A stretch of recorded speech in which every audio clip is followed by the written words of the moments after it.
Speaker, the transfer of players is an internal process that takes place between clubs via FIFA's Transfer Machine System, TMS. I have been informed by the Mauritius Football Association, MFA, that the Cercle de Joachim had been imposed a fine of CHF 10,000 on the ground that the club had received the international transfer certificates, ITCs, of the 5 Malagasy players outside the TMS. This is an internal matter between a club and its governing federation.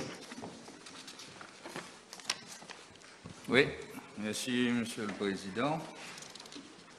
Et il est clair que dans cette affaire, Monsieur le Président, une connivence intolérable et inacceptable entre le Cercle de Joachim et la MFA, puisque le président de la MFA est aussi dirigeant et représentant du Cercle de Joachim à la MFA. Le ministre, de ce fait, peut-il nous dire, malgré ce qu'il vient de nous répondre, pourquoi 2 mois après la sanction de la FIFA, qui date du 22 mai de cette année, son ministère n'a toujours pas réagi?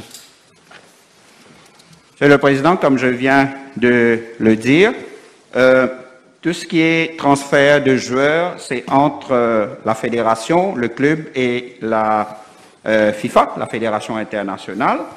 Et au niveau du ministère, nous avons demandé un rapport sur ce problème et malheureusement, la MFA n'a pas réagi positivement par rapport à notre demande. Monsieur le Président,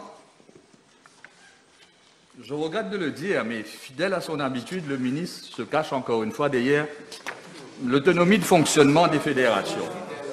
Donc, je tiens cependant à lui rappeler ce que le Premier ministre lui-même avait dit dans cette Chambre par rapport à la décision de l'Association mauricienne de volleyball de réintégrer M. Katé. Et je cite ce qu'avait dit l'honorable Premier ministre. « Autonomy does not and cannot mean license to flout the principles and practice of good governance. » De ce fait, vu que la complicité de la MFA dans cette affaire est évidente, pourquoi le ministre n'a-t-il pas jugé nécessaire? Les documents sont là pour le prouver et je peux même remettre à l'honorable ministre, s'il le désire, pourquoi aucune sanction? Moi, je pense que là où on en est, il est clair qu'il y a eu connivence entre la MFA et le Cercle de Joachim pour avoir cautionné justement des pratiques frauduleuses en faveur de certains clubs. Peut-on savoir si l'honorable ministre, cette fois-ci, compte accorder le Regional Grant au Cercle de Joachim pour la prochaine saison de football? Monsieur le Président, nous allons bien sûr étudier la question. Malheureusement, les joueurs ne peuvent pas payer pour les mauvaises décisions de leur équipe dirigeante.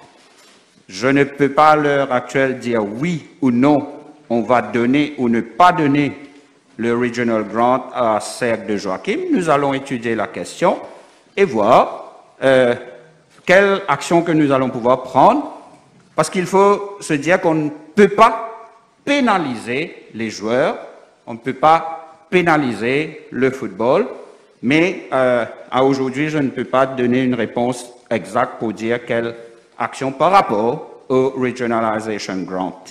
Merci, Monsieur le Président. Il ne faudrait pas que certains essayent de noyer le poisson. Donc, l'honorable ministre est-il informé que cette pratique d'utiliser des documents frauduleux par la MFA pour obtenir le work permit des joueurs étrangers ne s'arrête pas à Cercle de Joachim, car il y a eu aussi l'épisode dans Yeta Football Club qui est dirigé par nul autre que le même président de la MFA. Monsieur le Président, en ce qui s'agit, puisque l'honorable membre a soulevé la question de work permit, en ce qui s'agit de work permit, je peux dire en tout cas qu'au niveau du ministère de Labour, the matter has already been referred to the police. Donc, par rapport à work permit, et spécifiquement dans le cas du cercle de Joachim, the Ministry of Labour has already referred the matter to the police. La police va enquêter et il n'est pas certainement pas de question de noyer ou de tuer quelques poissons.